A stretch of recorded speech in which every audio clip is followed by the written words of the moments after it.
So you're telling me you found a house decorator, cooking game slash farming sim with a Fortnite build mode that's also a dress-up game where you make your own clothes from scratch?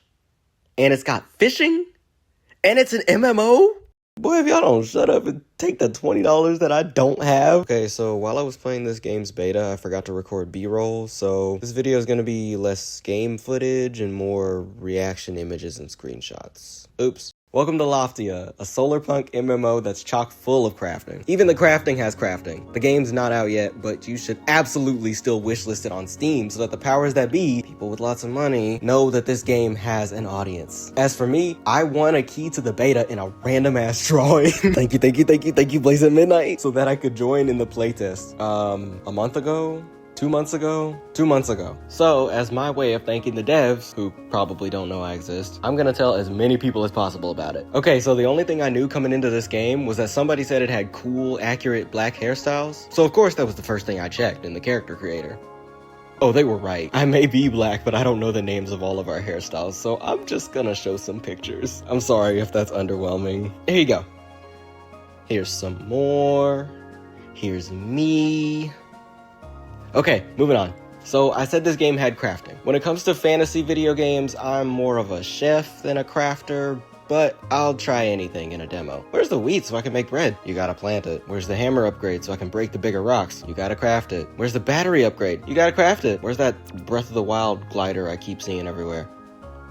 I gotta craft it, don't I? Yep. You gotta craft everything in this game, from different types of fabric for your clothes, to your patty flippin' fishing rod. But at least the process of collecting everything is pretty fun, so it's not a bad thing. The collection spots always refresh pretty quickly since the devs knew that there would be many people playing at once. I never had any problems with, hey, that's my clay you just picked up, or something. And that sound when I hit those old broken washing machines for scrap metal is just the most satisfying sound in the game. And I forgot to record footage of it. Wonderful, wonderful, wonderful. Just take this sound instead. And just get the game when it comes out. You'll know what it sounds like. You get the blueprints for more advanced items later on in the game just from doing story quests and gathering things, and then you must go home and craft them. But if crafting's not really your thing, then don't worry. Like I said in the intro, there's so much other stuff to do. All that other stuff is tied to the menu. I don't remember what it was called, but it's not the main menu since that's always at the title screen of a game. I'ma just call it the player menu. If you're on keyboard, the escape button opens up into a big menu that houses about 8 other menus, but they're all labeled when you mouse over them, so it's okay. Let me explain. Quests. You can pin and unpin main story quests and side quests here. Better yet, you can also pin blueprints so you can stay focused on what ingredients you need to be collecting. This should save you time, you know, like making a grocery list to keep you from going back and forth to the only fucking Walmart in town every other day of the week. Friends. I had none since I didn't really make much time to play. Also, I've never made deep friendships in MMOs before. I'm still stuck at A Realm Reborn in Final Fantasy XIV, so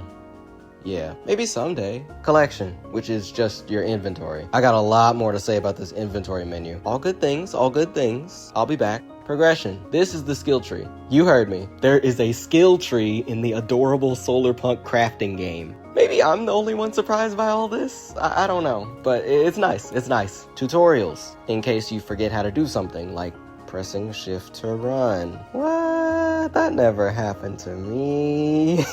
Character customization.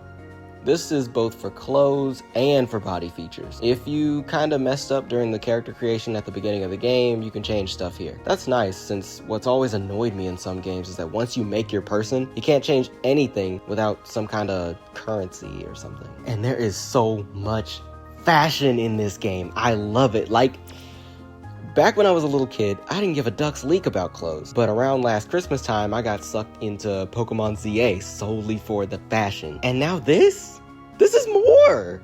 I love it.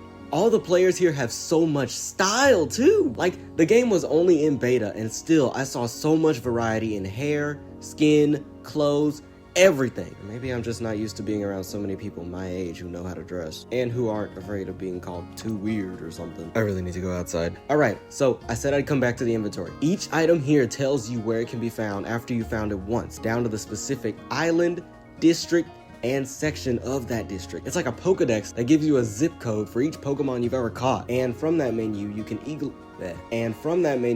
easily toggle over to the blueprints or other menus. It's just golden. Shout out to the UX people. They did a good job.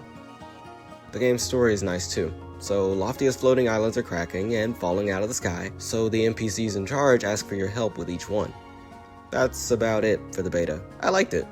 I liked it a lot because I loved the characters. All of them were nice, but I had a crush on Dr. Marie. What can I say? I'm a sucker for a big vocabulary. Maybe I'll talk about all the characters when the full game comes out though. On that note, in the Wholesome Direct a couple weeks ago, it was revealed that Loftia comes out sometime this year, and it's June. So like I said before, go on Steam and add it to your wish list. And if you made it this far, you might as well like and subscribe to see more videos like this. I promise the next one will have actual footage.